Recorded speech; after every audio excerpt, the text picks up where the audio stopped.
Salut à tous, bienvenue dans Bien ou quoi, votre émission bimensuelle d'information sur la santé. Notre objectif principal, c'est de répondre à vos préoccupations en tout ce qui concerne la santé. C'est bien sûr votre bien-être physique, mental. Cette émission est faite pour des jeunes, par des jeunes. Au sommaire du premier numéro, vous avez...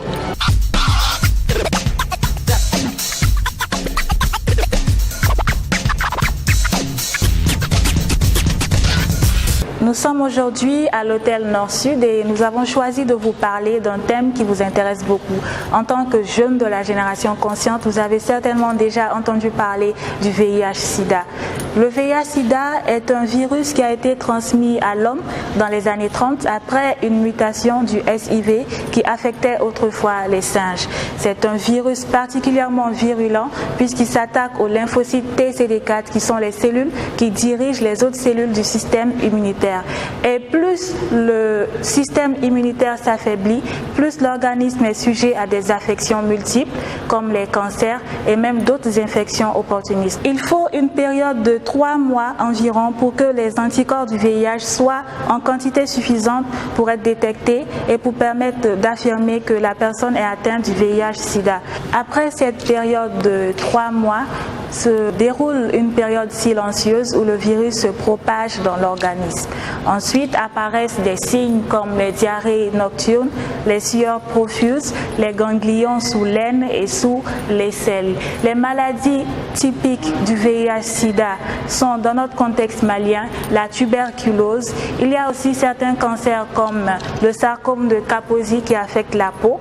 Nous avons aussi des cancers comme le cancer de l'utérus et un champignon particulièrement fréquent qu'on appelle Candida albicans qui entraîne un dépôt blanchâtre au niveau de la langue. Le test de dépistage est gratuit et anonyme. Il possède trois avantages. Le premier avantage, c'est que lorsqu'on est séronégatif, faire son test nous permet de nous rassurer et de redoubler de précautions.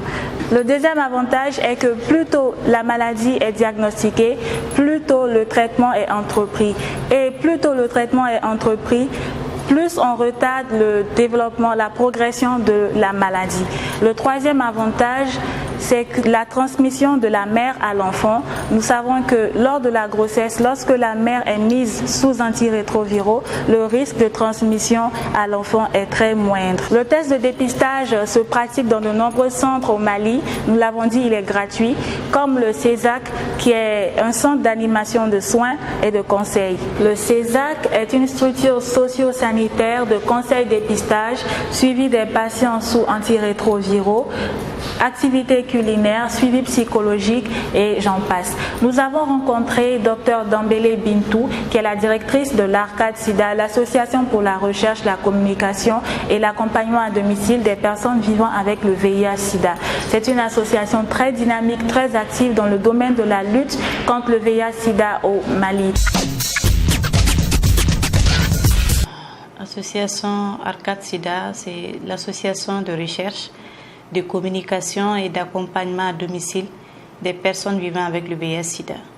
Cette association a été créée en 1994 par des jeunes professionnels de santé. 2 ans après, nous avons bénéficié du soutien financier de la coopération française et nous avons mis en place le CESAC. Le CESAC, c'est le centre d'écoute, de soins, d'animation et de conseil pour les personnes infectées par le VIH-Sida.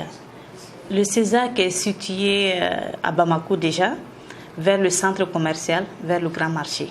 Et l'accès y est gratuit et facile. L'objectif de CESAC, c'est de faire la prise en charge communautaire, médicale et psychosociale des personnes infectées et leurs familles par le VIH-Sida. Le CESAC, aujourd'hui, a 10 ans. Et l'objectif essentiel, c'est de faire le soutien médical et social des personnes infectées. Et ces activités s'articulent au niveau de 3 axes essentiellement. Le premier axe, c'est l'accès au conseil dépistage. Le conseil dépistage s'effectue au CESAC et c'est gratuit. Le deuxième axe d'intervention, nous sommes les médecins, c'est les soins. Et parmi ces soins, il y a des soins que nous effectuons au niveau du CESAC, la consultation médicale. Nous avons un hôpital de jour qui hospitalise de 8h à 16h. mais aussi nous avons un grand volet de soins à domicile. Le troisième axe d'intervention du CESAC, c'est l'accompagnement, le soutien psychosocial à travers le groupe de parole, à travers les associations de personnes vivant avec VIH/SIDA qui viennent faire des prestations au niveau du CESAC de Bamako, des activités nutritionnelles pour les personnes infectées et familles. Tous les vendredis, il y a environ 100 personnes infectées qui mangent au CESAC. Nous avons aussi des activités de soutien en faveur des enfants affectés par le VIH/SIDA. Cela concerne le soutien à l'observance pour les enfants mineurs qui prennent des ARV. Il y a aussi tout le soutien scolaire, tout le soutien vestimentaire que nous accordons aux enfants affectés issus des familles les plus démunies. Le CESAC a une file active de 7000 patients environ suivis. Et parmi ces 7000 patients, il y a environ 4000 personnes qui sont sous ARV, qui sont suivies sous ARV. Aujourd'hui, avec l'aide du gouvernement du Mali, avec l'aide de nos partenaires financiers, nous avons bénéficié des fonds qui nous ont permis de multiplier, de dupliquer l'expérience du CESAC à travers les capitales régionales du Mali. Aujourd'hui, il y a un CESAC à Mopti. Nous avons des unités intégrées à Gao, à Kaï, à Kita, je veux dire, dans la région de Koulikoro, à Banamba, à Fana. À Bamako, nous avons déjà 3 unités intégrées au niveau des centres de santé de référence. Il s'agit du centre de santé de l'USAC, unité de soins, d'accompagnement et de conseil pour les personnes infectées par le VIH/SIDA, au niveau du centre de santé de référence de la commune 5, au niveau du SENAM, l'ex-Institut Marchou, au niveau de la commune 1 de Bamako. Tout ça, c'est des sites d'accès possible au traitement pour les personnes infectées par le VIH/SIDA. Suivant les derniers chiffres de l'EDS, l'enquête qu'il y a eu, la séroprévalence était de 1,7. Maintenant, elle est de 1,2. Ça a sensiblement diminué. Donc, on peut dire aujourd'hui que les choses sont en train d'évoluer favorablement. Mais il existe encore des personnes qui s'infectent. Aujourd'hui, il y aura des personnes qui vont s'infecter par le sida. La prévention n'est pas totalement acquise. Mais je pense que des efforts ont été quand même réalisés dans ce sens par la disponibilité des préservatifs, par les messages, les campagnes de sensibilisation qui continuent toujours sur le terrain. Aujourd'hui, les jeunes restent vulnérables à l'infection par le VIH/SIDA. Et cette vulnérabilité a plusieurs raisons. Les jeunes filles qui commencent une sexualité précoce, il y a 2 fois plus de jeunes filles infectées que de garçons du même âge. Le message fort que je lance aux jeunes en tant que mère, en tant que directrice d'Arcade Sida aussi, c'est de dire qu'aujourd'hui, la prévention reste de mise. C'est une priorité, elle reste prioritaire. Le préservatif existe, mais entre jeunes aussi, la péréducation existe. Vous, ensemble, communiquez ensemble. C'est ça aussi qui est essentiel. Il faudrait que vous appreniez à communiquer ensemble. Parce que malheureusement, dans notre société, les parents communiquent rarement avec les enfants par rapport à la sexualité. Tout ça, c'est culturel. Mais malheureusement, aujourd'hui, les jeunes sont un peu laissés pour compte. Donc, de plus en plus, j'encourage les jeunes à nous solliciter pour recevoir des formations par rapport au sida, pour vraiment qu'ils puissent être suffisamment outillés pour affronter la vie, leur nouvelle sexualité avec les péripéties. Nos États, le gouvernement du Mali a fait des efforts pour rendre gratuits les médicaments antirétroviraux. C'est un acquis important, essentiel dans la lutte contre le sida. Mais les personnes vivant avec le VIH restent stigmatisées. La peur que les autres sachent, la peur du regard de l'autre, font souvent que ces personnes refusent d'accéder au traitement. Parce qu'ils ont peur de ce que le voisin va imaginer. Et tout ça, c'est quoi? C'est un peu la stigmatisation, la peur des autres. Et malheureusement, ces personnes, même si tu les annonces leur séropositivité, ils préfèrent ne pas croire, alors que les traitements existent. La réponse doit venir de la société civile, de la communauté entière, qui devrait accepter les personnes infectées par le VIH-Sida, qui devrait accepter qu'une personne infectée par le VIH-Sida reste une personne à part entière et qu'elle a les mêmes droits qu'une personne qui n'est pas malade. En parlant d'association, il existe une autre association active dans la lutte contre le sida. Il s'agit bien sûr de l'association malienne pour l'aide et le soutien des personnes vivant avec le VIH-Sida. Elle a une deuxième composante qui est l'AFAS, l'association féminine d'aide et de soutien des veuves et des orphelins du VIH-Sida. Cette association est située non loin de l'école française Libertéa. L'infection par le VIH-Sida n'est pas une raison pour ne plus croire en l'avenir, pour baisser les bras, car il existe des médicaments, les antirétroviraux, capables de diminuer la charge virale dans l'organisme et par conséquent d'augmenter l'espérance de vie du malade. Nous savons tous comment se transmet cette maladie, c'est-à-dire la voie sexuelle la plus répandue à 90%, la voie sanguine, mais aussi la transmission verticale de la mère à l'enfant.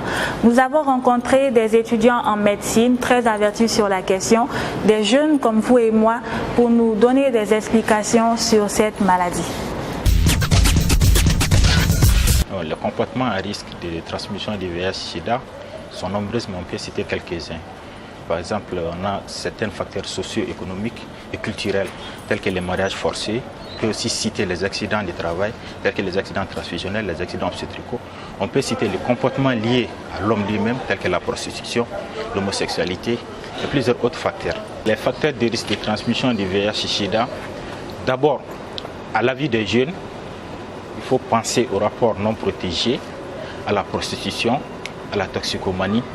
Dans la population générale, on peut penser à des facteurs socio-économiques et culturels tels que les mariages forcés, l'excision et encore d'autres facteurs tels que les accidents de travail, les accidents obstétricaux, les accidents transfusionnels comme l'utilisation de seringues non stériles ou souillées par des matériels ou souillées par d'autres matériels sont des facteurs quand même qui peuvent favoriser le VIH-Sida et même d'autres MST.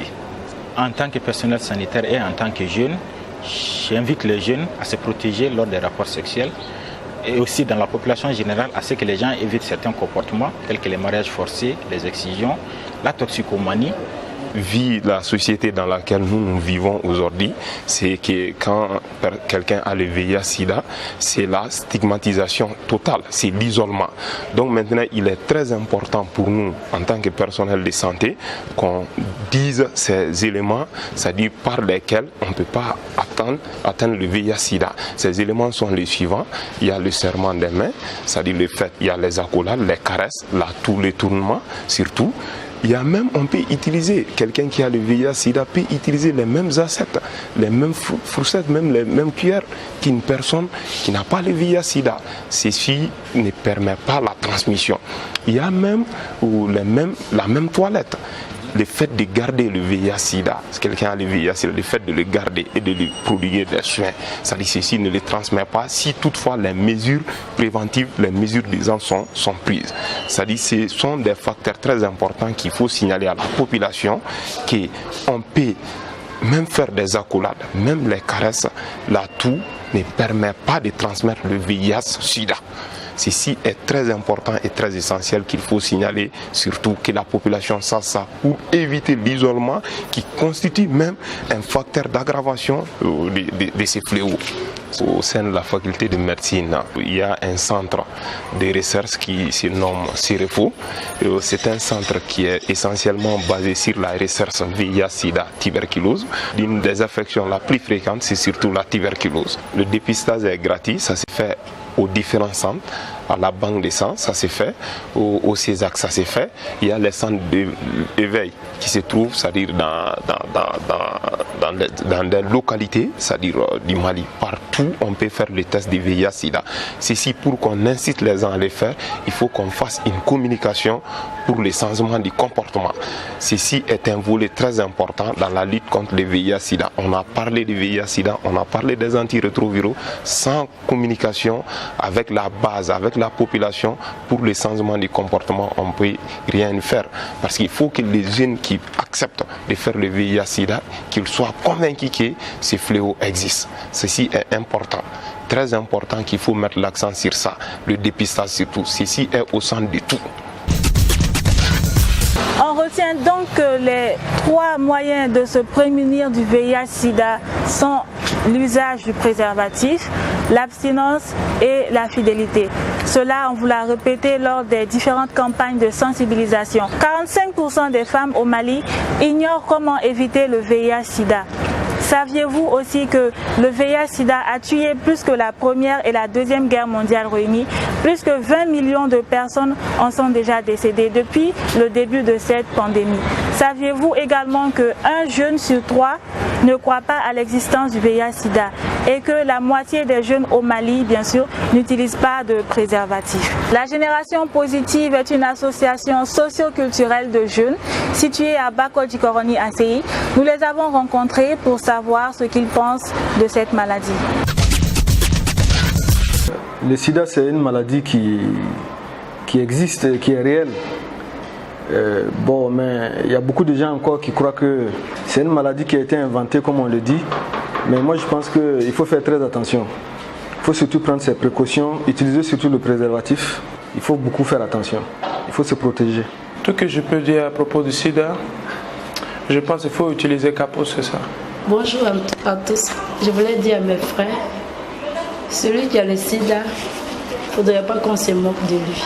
Parce que le sida, c'est pas qu'on a le rapport sexuel seulement.